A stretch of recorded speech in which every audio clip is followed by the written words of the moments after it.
My parents maxed out my credit card for my golden child sister. So I did this. So let me just get this off my chest, because I've been holding it in for way too long. My parents, they have a favorite, and it's not me. It's my sister Ellie. She's been their golden child forever, and I'm the one who just gets by. I didn't really notice how bad it was growing up because, I thought all families were like this. But now, looking back, it's clear as day. The favoritism wasn't subtle, and it definitely wasn't fair. Ellie's been chasing this dream of being a model for a few years now, and my parents are all over it like she's going to be the next big thing. Spoiler, she's not. I'm not saying that to be mean, but it's just reality. She's had a few gigs, but nothing major, and now things are drying up for her. But guess what? Instead of helping her see that maybe it's time to move on, my parents keep throwing money at her like it's going to magically fix everything. And the worst part? They're doing it at my expense. I mean, it wasn't always this obvious. When we were younger, Ellie would get more toys, more clothes, more attention, but I brushed it off. I thought, okay, maybe she's just going through a phase, and they're trying to help her out. But now, it's like they've taken it to a whole new level. They actually planned this whole vacation to Hawaii just to cheer her up, because her modeling career wasn't doing well. Are you kidding me? Like, who gets a Hawaii vacation as a pick-me-up for not being successful?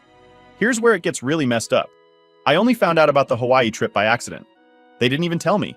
I overheard my mom on the phone talking to one of her friends about how Ellie really needs this getaway and how it's going to be a great reset for her. I was just sitting there hearing all this, thinking, wait, what? A reset? For what? I work 12-hour shifts as a nurse, busting my butt at the hospital. And the one time I actually get a day off, I'm overhearing how they're spending my money on some luxury vacation for Ellie. Yeah, you heard that right. My money. You see, a few years ago, my parents hit some financial struggles. At least that's what they said. And I, being the loyal daughter I am, stepped in to help. They needed a little support, just until they got back on their feet. I gave them access to my credit card, trusting them to be responsible with it. I figured, they're my parents, they wouldn't take advantage of me. Ha, if only I knew what was coming. At first, the charges were small. Groceries, gas, a bill here or there. No big deal, right? But slowly, over time, the expenses started to grow. New furniture, electronics, dinners at expensive restaurants. And every time I asked about it, they'd brush it off like it was nothing. Oh, we just needed a little something to feel better. Don't worry, we'll pay you back soon. Except that soon never came. And I was too busy with work to really notice how bad it was getting. All right, so this is where things really started going downhill, and I mean fast.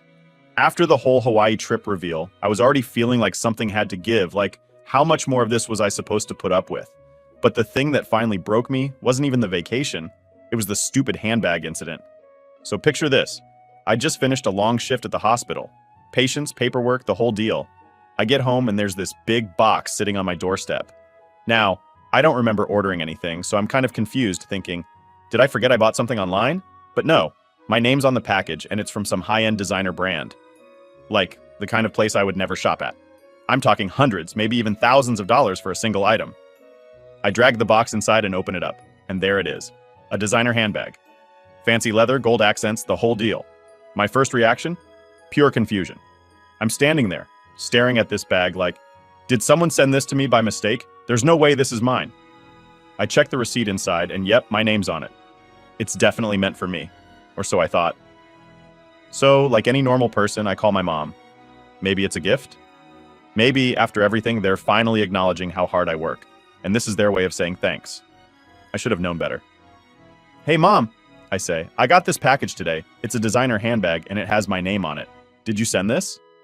She laughs. Actually laughs. Oh, Helen, that's not for you. It was supposed to go to Ellie. Must have been a mix-up with the address. At first, I thought she was joking. Like, seriously. But nope, she was dead serious.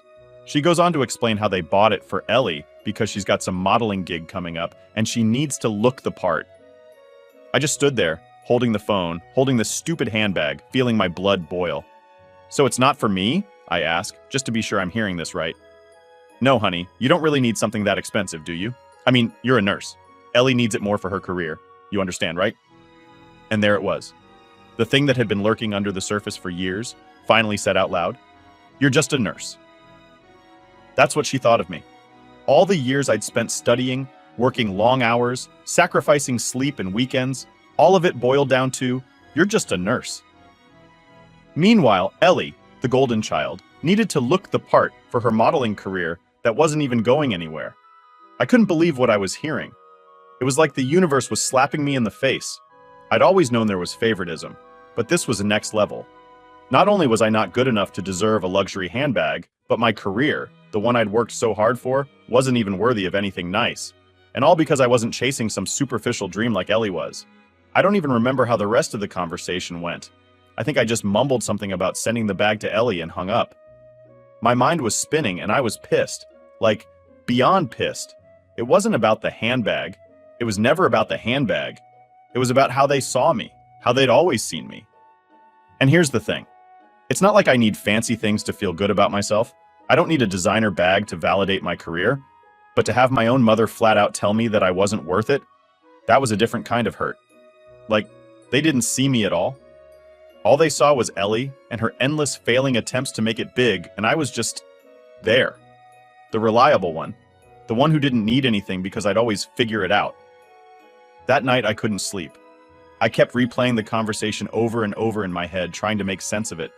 But there was nothing to make sense of. They'd shown me who they really were, who they'd always been. And I couldn't unsee it anymore. So the next day, I decided to take action. I wasn't going to let them keep using me like this. I packed up the handbag and sent it off to Ellie. I didn't bother leaving a note or anything, just shipped it and washed my hands of it. But that was just the beginning. I started going through my credit card statements, and that's when I realized just how deep this thing went. They weren't just using my card for little things here and there. We're talking big charges, luxury items, dinners, trips, all in the name of helping Ellie. And the worst part? I'd let it happen. I'd been so caught up in work and trying to juggle everything that I didn't even notice the slow bleed. That's when I knew something had to change. I couldn't keep letting them take advantage of me like this. I'd spent my whole life being the responsible one, the one who always picked up the pieces, but I was done. This wasn't just about the money. It was about respect, or lack of it.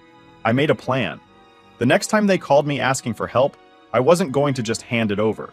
I'd been doing that for too long. I needed to stand up for myself, for the life I'd built on my own. Because clearly if I didn't, no one else would. The funny thing is, even after all this, they didn't seem to think they'd done anything wrong. It was like they were living in some alternate reality where everything revolved around Ellie, and I was just there to foot the bill. But I was done being their safety net, done being the backup plan when things didn't go their way. The next time they'd ask for help, they were in for a rude awakening. I wasn't just some ATM they could withdraw from whenever they wanted. I had my own life, my own dreams, and I wasn't going to keep letting them drain me dry. If they wanted to keep spoiling Ellie and living in their little fantasy world, they could do it without me. And you know what? I think deep down, they knew it. They knew they'd push me too far this time. Because after I sent that bag back, the calls started coming more frequently. They'd check in, ask how work was going, casually drop hints about needing a little help here or there. But I wasn't falling for it anymore. I could feel the shift. They knew they were losing their grip, and I was ready to let go. The next move was mine.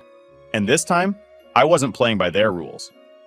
Alright, so after the whole handbag thing, I knew something had to change. My parents were clearly just using me to bankroll their lifestyle, and I had let it go on for way too long. But this time, I wasn't going to let them get away with it. I'd been keeping quiet, playing along, trying to be the good daughter for years, but enough was enough. They thought they had me under control. They thought I'd just keep paying for their mistakes and covering for Ellie's failures without a second thought.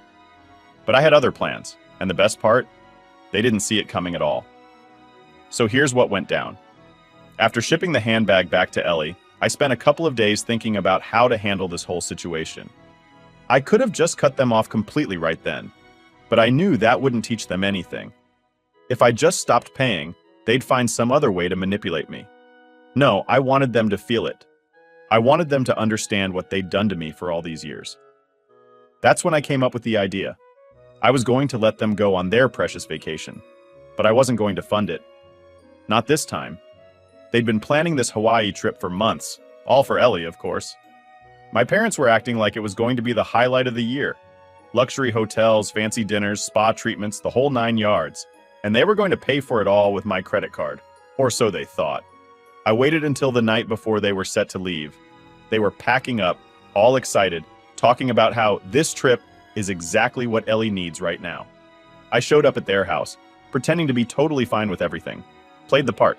I even told them, "Hey, I got you a new credit card. The old one's been acting up lately, and I don't want you to have any issues while you're in Hawaii." My mom looked at me with this relieved smile, like she actually thought I was doing her a favor. "Oh, Helen, you're such a lifesaver. We were worried the old card might not work. You always know just what we need." "Yeah, I bet I do, Mom." I handed her the card, keeping my face completely neutral. Inside, I was ready to explode, but on the outside, calm. I knew what was coming, and I was ready. The card I gave them wasn't new at all. It was canceled. Totally useless. But I didn't tell them that. I let them pack their bags, get all hyped for the trip, and sent them on their way. It was the calm before the storm, and I was just waiting for the moment when everything would come crashing down. For the next few days, I kept my phone close. I knew the calls were coming, but I wanted to savor the silence for just a little while longer. Then, finally, it happened. The first notification popped up on my banking app. Decline charge. They'd tried to pay for dinner at some fancy restaurant, and the card didn't go through. I almost laughed when I saw it. A few hours later, another notification. Spa treatment declined. And then, later that evening, a declined helicopter tour. They were racking up failed charges faster than I expected. I could practically picture it. My mom and dad sitting there, confused, embarrassed, trying to figure out what was going on. They'd probably called the restaurant over to run the card again, thinking it was a mistake. But it wasn't a mistake. It was exactly what I planned. The phone calls started soon after that. I let the first couple go to voicemail because, honestly, I wasn't ready to deal with them just yet. I needed them to sit with it for a little while longer. Let them squirm. Let them feel the panic building up. They'd been doing this to me for years, and now it was their turn. When I finally picked up the phone, it was my dad. I could hear the frustration in his voice right away. "Helen, we've got a problem. The card's not working. We tried to pay for dinner last night, and they said it was declined. Can you check on it?" I played dumb. "Really? That's weird. I'll look into it." I could hear my mom in the background, whispering something about needing to pay for a hotel. They were panicking now, and it was almost satisfying. Almost. I didn't do anything, of course. Just let them twist in the wind. The next day, more calls. Voicemails filled with urgency, telling me how they couldn't pay for anything and how embarrassing it was. Each message was more frantic than the last, but I wasn't ready to call them back yet. I wanted them to hit rock bottom. I wanted them to feel helpless, just like I'd felt when they kept draining my bank account without even thinking about how it affected me. And the thing is, I knew they weren't broke. My parents had money. They just didn't want to spend it. Why would they when they had me to pay for everything? Finally, after a couple more days of ignored calls, I picked up the phone again. This time it was my mom. She sounded more desperate than I'd ever heard her. "Helen, please. We can't check out of the hotel until we pay the bill. They won't let us leave. We don't have enough cash and the card isn't working. Can you fix it?"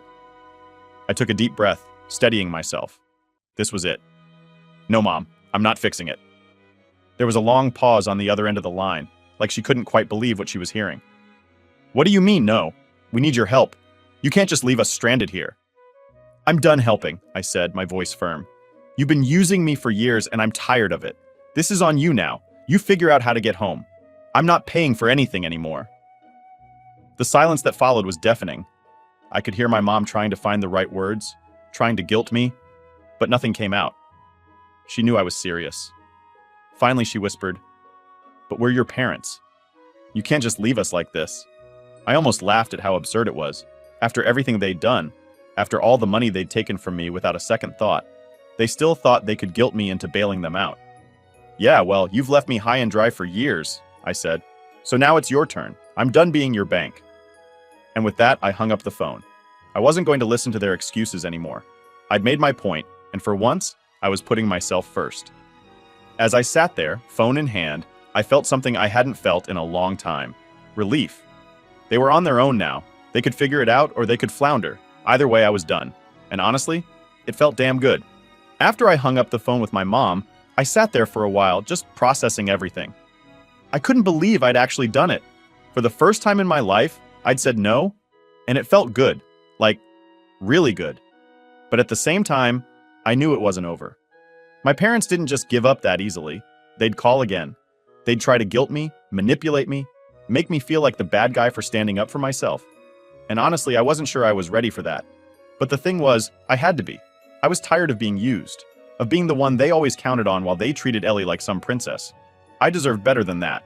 And if they couldn't see it, well, that was on them, not me. The next day, I checked my phone, expecting another barrage of calls or texts from my parents. But there was nothing, just silence. It was almost eerie, like they were plotting something, trying to figure out their next move. I half expected them to show up at my door demanding answers, but that didn't happen either. Instead, what I got was more declined notifications. Every time I checked my banking app, there it was, declined. They'd tried to pay for some fancy lunch, declined. They attempted to book a tour, declined. They even tried to hit up a luxury store, declined. It was almost like clockwork, and with every notification, I felt more and more justified in my decision. I mean, seriously? They had no problem living the high life on my dime, but the second I took control, they were completely helpless. It was like they didn't know how to function without my money backing them up. And that's when it hit me. They'd gotten so used to me being their safety net that they didn't even try to make a plan for themselves. They just assumed I'd keep picking up the pieces. But not this time. Still, the silence from them was unsettling. My mom usually couldn't go more than a few hours without calling me about something, so the fact that I hadn't heard from them since I said no was weird. I knew they were up to something, but I didn't know what. And honestly, I didn't care. Let them figure it out. They were grown adults. It wasn't my responsibility to fix everything for them anymore. But just when I thought they might actually leave me alone for a bit, the phone rang again. I glanced at the screen and saw my dad's name pop up. I sighed, knowing this conversation was going to be a mess, but I figured I might as well get it over with. I picked up the call, bracing myself. "Hey, Dad," I said, keeping my tone neutral. "Helen, we need to talk," he said, his voice tense. "We're still having issues with the card. Every time we try to pay for something, it's declined. What's going on?" I could hear the frustration in his voice, but I wasn't about to cave. "I already told you, Dad, I canceled the card. You can't use it anymore." He was quiet for a moment, like he didn't know how to respond. "Why would you do that? We're stuck here with no way to pay for anything. You can't just leave us stranded like this." That word again. Stranded. Like it was my fault they were in this mess. Like I had somehow forced them to rely on me for everything. "You're not stranded," I said, trying to stay calm. "You're in Hawaii. You're not exactly in the middle of nowhere. You have options. Use your own money." "We don't have enough," he snapped, and I could hear my mom in the background saying something, probably trying to calm him down. "You know we don't have that kind of cash on us. We need you to fix this, Helen. This isn't funny." I felt a wave of anger surge through me. "I never said it was funny, but I'm not fixing it. You've been using me for years, and I'm done with it. This is your mess to clean up, not mine." He was quiet again, and I could tell he didn't know how to handle this. I'd never stood up to them like this before. I'd always been the one to swoop in and save the day, but now they were on their own, and it was hitting them hard. "Helen, please!" My mom's voice came through the phone, softer, but no less desperate. "We're your parents. We didn't mean to hurt you. You just what?" I interrupted. "Used me? Took advantage of me? Lied to me? I know you didn't mean to hurt me, but that's exactly what you did. Over and over again." Her voice broke, and I could hear her trying not to cry. Normally that would have gotten to me. Normally I'd feel guilty and try to make things right. But not this time. I wasn't going to let their emotions control me anymore. I'd spent too many years putting their needs ahead of mine, and I was done. "We just didn't think it was a big deal," she finally said, her voice small. "We thought you wouldn't mind helping. You've always helped us before." "Yeah, and look where that's gotten me," I said, my voice sharper than I intended. "I can't even get approved for a loan because of all the debt you've racked up in my name. I've been working my ass off, and you've been living like royalty on my money. And for what? To keep Ellie happy? To make sure she doesn't have to face the fact that her modeling career is going nowhere? I'm not doing it anymore." I could hear my dad sigh on the other end of the line. He knew I was right, but that didn't make it any easier for him to admit it. "We didn't mean to put you in this position, Helen. We thought—" "You didn't think," I cut him off. "You never think about me. You never think about what I need or what I'm going through. It's always about Ellie, and I'm done with that." There was another long pause. I could tell they were both struggling with what I was saying, but at this point, I didn't care. They needed to hear it. They needed to understand that things were different now. "We'll figure it out," my dad finally said, his voice resigned. "We'll find a way home." "Good," I replied, feeling the weight of the conversation start to lift. "That's what you should have been doing all along." After I hung up, I sat there for a while, just letting the silence sink in. It was done. The fight was over, and for the first time in a long time, I felt like I had control over my own life. My parents were on their own now. It was up to them to figure out how to deal with the mess they'd created, and me? I was finally free. Update 1. After that last conversation with my parents, I thought, maybe, just maybe, they'd finally get the message. But of course, that would have been too easy, right? Things never go that smoothly with them. A few days after I told them to figure it out themselves, I get another call from my mom. At this point, I'm thinking, what now? But I pick up because honestly, I want to see if they've learned anything. Spoiler alert, they hadn't. Helen, we're still in Hawaii, she says, her voice practically shaking. Now, I already knew they hadn't left yet because I'd been keeping an eye on my credit card just in case they somehow managed to get access again. But hearing her say it made me roll my eyes. I could tell she was trying to guilt trip me, but I wasn't biting. Yeah, I figured, I replied. So, what's your plan? She hesitated for a second. We're kind of stuck. We don't have enough money to book a flight back, and the hotel won't let us stay any longer without paying. They're asking us to settle the bill before we can check out. I could practically feel the panic in her voice, but it wasn't hitting me like it used to. I wasn't feeling guilty anymore. Instead, I was annoyed. How had they gotten themselves into this mess? Oh wait, I knew exactly how. Years of living off my back without a second thought about the consequences. And you thought I'd fix that for you? I asked, trying to keep my tone calm but firm. Mom, I told you, I'm done. You need to figure this out. But Helen, we don't have the money, she cried. And I could hear my dad in the background mumbling something about selling something or borrowing from someone. The desperation in her voice was real, but that didn't change the fact that they dug this hole themselves. I wasn't about to jump in after them. I sighed. You've had years to figure out how to manage your money. You chose to ignore that and live like I'd always bail you out. Now, you're going to have to deal with the consequences. Her voice wavered. We made mistakes. We know that. But we're your parents. You can't just leave us here.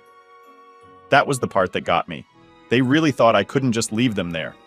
That no matter how much they'd used me, no matter how much they'd taken from me without caring about how it affected me, I was still supposed to step in and save them because they were my parents. But the truth is, I could leave them there. And I was going to. I can, I said, my voice steady. And I am. There was a long pause on the other end of the line. I could hear my mom trying to find the words to change my mind, but nothing came out. I'd made my decision, and for once, I wasn't wavering. Helen, please. My dad's voice cut in this time, sounding more defeated than I'd ever heard him. We're sorry. We know we messed up. We'll make it right when we get back, but we just need help this one last time. That one last time line? Yeah, I'd heard that before. Too many times, actually. And every time, I'd believed it. Every time, I'd given them another chance, only to watch them screw me over again. I'm not doing this again, I said, my voice firm. You've had enough chances. I'm not your backup plan anymore. But Helen, we're your family, my mom said, her voice barely a whisper. I took a deep breath, trying to keep my emotions in check. Yeah, well, I'm your family too. But you didn't care about that when you were using my credit card to fund Ellie's trips and dinners and shopping sprees. You didn't care about that when you were living off my money while I was working overtime just to keep up with your spending. They didn't have anything to say to that. And really, what could they say? They knew I was right. They knew they'd crossed the line, but they still thought they could somehow guilt me into helping them. Not this time. I ended the call after telling them again to figure it out. I knew it sounded harsh, but I wasn't going to let them walk all over me anymore. They were adults. They could figure it out. They had to. A few hours later, I got a text from my sister. Of course, it was about the same thing. Hey Helen, Mom and Dad told me what's going on. Can you please just help them this one last time? They're really struggling and I feel bad. I almost laughed when I read it. Ellie, the golden child, the one who my parents had spoiled for years, was now asking me to feel bad for them. Where was she when they were taking advantage of me? Where was she when they were spending my money on her without a second thought? I didn't even bother replying. I was done with all of them. The next few days were quiet. No more calls, no more texts. It was almost eerie, but I figured they'd found some way to scrape together the money to get home. I wasn't about to check in and see if they were okay. They were on their own now, and I was finally free from the constant weight of their needs. It wasn't until the following week that I got another call. This time, it was from my mom again. I braced myself, expecting more guilt tripping, but instead, her voice was different. Helen, she said quietly, we're back home. I didn't say anything, waiting for her to continue. We sold some things and borrowed from a friend to get the money for the flight back, she explained, her voice soft. We wanted to apologize. We know we've put you through a lot. I was surprised, to be honest. I hadn't expected them to actually say sorry, but at the same time, I wasn't about to let them off the hook that easily. "I appreciate the apology," I said carefully, "but I meant what I said. I'm done helping you. You need to figure things out for yourselves from now on." There was a long pause, and then my mom sighed. "We understand. We'll try to be better." I didn't say anything. I didn't know if they really would be better, but at that point, it didn't matter. I'd set my boundaries, and they were going to have to deal with it. After we hung up, I felt this weird mix of emotions. Relief, mostly, but also a little bit of sadness. It's hard to let go of people who are supposed to be there for you, especially when they've let you down so many times. But I knew it was the right decision. For the first time in a long time, I was putting myself first. And it felt damn good. Update 2. I thought cutting them off would be the hard part. I figured once I stopped giving them money, they'd finally realize they had to figure out their own lives. But nope, that's not how it went down. My parents? They went nuclear. It started small with a couple of texts from relatives. At first, I didn't think much of it. Just the usual, "Hey, haven't heard from you in a while," or "How's everything going with your parents?" Stuff like that. I thought they were just being nosy or maybe hadn't heard about the whole Hawaii situation. But then it got weird. My aunt texted me one night saying something like, "I'm so sorry you're going through this, Helen. Just know that we're here for you." I stared at my phone, confused. "Sorry for what?" I replied. But she didn't answer right away. I brushed it off, thinking maybe she was just being vague or dramatic, which, honestly, wasn't out of character for her. But then, more messages started coming in, and they weren't so nice. Cousins, distant relatives, even old family friends started reaching out. Except now it wasn't, "How are you?" It was, "How could you abandon your parents like that?" Or, "I can't believe you'd leave them stranded in another country." And that's when it hit me. They were spreading lies. I'm not even joking. My parents had apparently decided that if they couldn't guilt me into helping them, they'd try to shame me into it. They'd started telling everyone, and I mean everyone, that I'd abandoned them, left them stranded in Hawaii with no money and no way home. The way they spun it, I sounded like the worst daughter on the planet. I tried to let it slide at first. I figured people would realize it was just a sob story and they'd eventually see through it. But no, my parents weren't just telling people in private. They took it public. Like, really public. I found out from a coworker of all people. We were on break when she casually mentioned, "Hey, I saw your mom's post. That's so rough. I didn't know things were that bad with your family." I looked up from my phone, totally confused. "What post?" "You didn't see it?" she asked, sounding a little awkward, like she wished she hadn't said anything. "It's all over Facebook. Your mom posted this long thing about how they got stranded in Hawaii and how you wouldn't help them. People are really going off in the comments." I felt my stomach drop. I didn't even bother finishing my break. I went straight to my phone and pulled up Facebook. And there it was. A full-on dramatic post from my mom, complete with pictures from their tragic trip to Hawaii. The captions were something else, too. Stuff like, "When your own daughter turns her back on you in your time of need," and "abandoned by the person we raised and loved." The comment section? Oh, it was a dumpster fire. People I didn't even know were chiming in, calling me everything from selfish to ungrateful. And the worst part? A lot of them were family members, people I'd known my whole life, jumping on the bandwagon and tearing me apart without even asking my side of the story. I sat there, scrolling through comment after comment, feeling like I was being punched in the gut over and over again. They'd twisted everything. The post made it seem like I'd coldly refused to help my poor, innocent parents who were just trying to get by. No mention of the years of financial abuse, no mention of how they'd used me, drained me, and left me with nothing. Just the story of a heartless daughter who abandoned her parents in paradise. The next few days were hell. I got texts from people I hadn't spoken to in years, some of them straight up accusing me of being the worst daughter ever, others pretending to be concerned and asking if everything was okay, like I didn't know they were just fishing for gossip. It was all a sick game, and I was the villain in my parents' sob story. I tried explaining my side to a few people, but it didn't really help. By the time I even had a chance to respond, the damage was done. My parents had already spun the story their way, and no matter what I said, people had already made up their minds. It was like talking to a wall. They didn't care about the truth. They just loved the drama. At one point, I thought about calling my mom to tell her to take the post down. But what good would that do? She wanted people to see it. She wanted the sympathy, the attention, the validation that she was the victim. And honestly, I don't think she cared about the fallout it was causing for me. All that mattered was that she looked good. that people saw her as the loving, devoted mother who was wronged by her ungrateful daughter. And you know what the worst part is? Some people did reach out to me asking for my side of the story. But even when I explained everything, even when I laid out all the facts about how my parents had been using me for years, some of them just didn't want to believe it. It was easier for them to believe the lie than face the fact that my parents, the people they'd known and trusted, were capable of something like this. The whole thing messed with my head. For weeks, I felt like I couldn't go anywhere without people whispering behind my back. Every family event, every social gathering, I knew people were judging me. And for what? For finally standing up for myself? For refusing to let my parents drain me dry? But here's the thing. As much as it sucked, and believe me, it really sucked, I wasn't going to let them win. I wasn't going to back down just because they decided to drag my name through the mud. I'd come too far to go back to being the daughter they could control with guilt and manipulation. So I stopped checking the comments. I stopped trying to explain myself to people who didn't want to hear it. And slowly, the noise started to die down. People moved on to the next drama, the next family scandal, and I was left with a sense of quiet that, for once, didn't feel like a trap. But I won't forget what they did.